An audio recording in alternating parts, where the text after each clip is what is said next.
Hi, I'm Jenny Redmond from RTI International. Today I'm going to show you how to sample for lead in your child care center's water. Hopefully you have received your testing kit in the mail already. It should look like this. It's a square box and it will be labeled to you after you enroll. Inside the box will be your water bottles for sampling, and up to 16 bottles fit in a box. So if you have more than 16 taps used for drinking or cooking, you may receive more than one box. So step one is setting a date. We recommend sampling on a Monday morning because most child care centers are closed over the weekend. The goal is to ensure that nobody has used water for 8 hours so you can collect a first draw sample. Make sure to take your phone out and set an alarm on your phone and put it on your calendar. It's also a good idea to let all of the other teachers know that you plan to do the sampling and anybody that typically comes in early. If you come to the center and notice that somebody has used water already, that's okay. Plan to do your sampling the next Monday morning.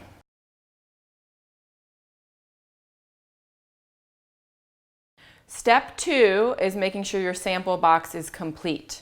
So in your sample box, you'll have your box, the number of water bottles that you need for the number of drinking and cooking outlets in your center.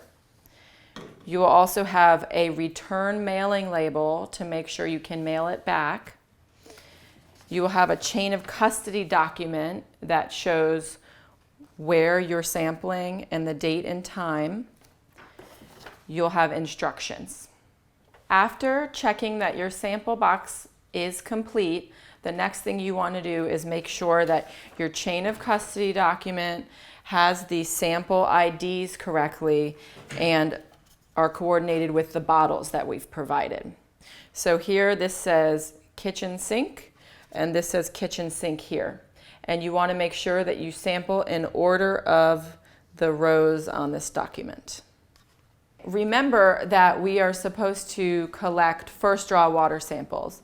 So you may be tempted to wash your hands before you start, but actually wait, and if you have hand sanitizer nearby, you can use some hand sanitizer if you like to clean your hands. And if you don't have hand sanitizer, that's okay. The goal is to make sure that you don't put your hands on the inside of the bottle where the water will be sitting. Step three is to pick up your first bottle that matches with your chain of custody document. Make sure you just take care to open the bottle carefully and pull the cap up without putting your fingers inside the cap or the bottle itself. When you put the water on, you don't turn it on before you put the bottle in. You don't just put the water on a little bit. You want to do the normal speed and then slow it down right as it gets to the top. Make sure you stop before it overflows. Pick up your cap again and turn it over. Close the bottle tightly.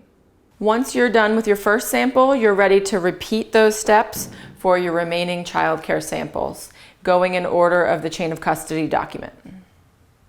At water fountains, you have to be a bit careful because the angle of the water may be different than you're expecting, and you really want to try to get a first draw sample.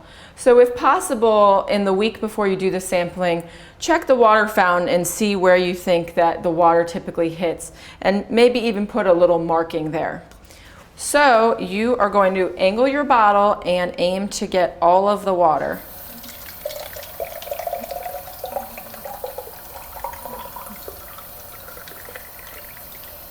If a little bit of water spills out with the fountain, that's okay. Just try to get as much of the first draw water as you can into the bottle. And if you don't get it in right away, keep the bottle as full as you can. You don't need to spill it out and try again. Once you fill up your water fountain bottle, place the cap on tightly and close it up. Now that you've collected all your water samples, you're ready to fill the date and the time on your chain of custody document. Once you've written down your sample collection date and time, be sure to sign the chain of custody document and date it and put the current time down. There are a few common mistakes that people make when collecting water samples. Number one, make sure that you do not flush water at your center prior to water sampling. That means that no water should be used at the center for at least 8 hours prior to collecting the samples. Second, some taps have aerators that can be removed to clean out debris. You do not want to remove those prior to collecting these samples.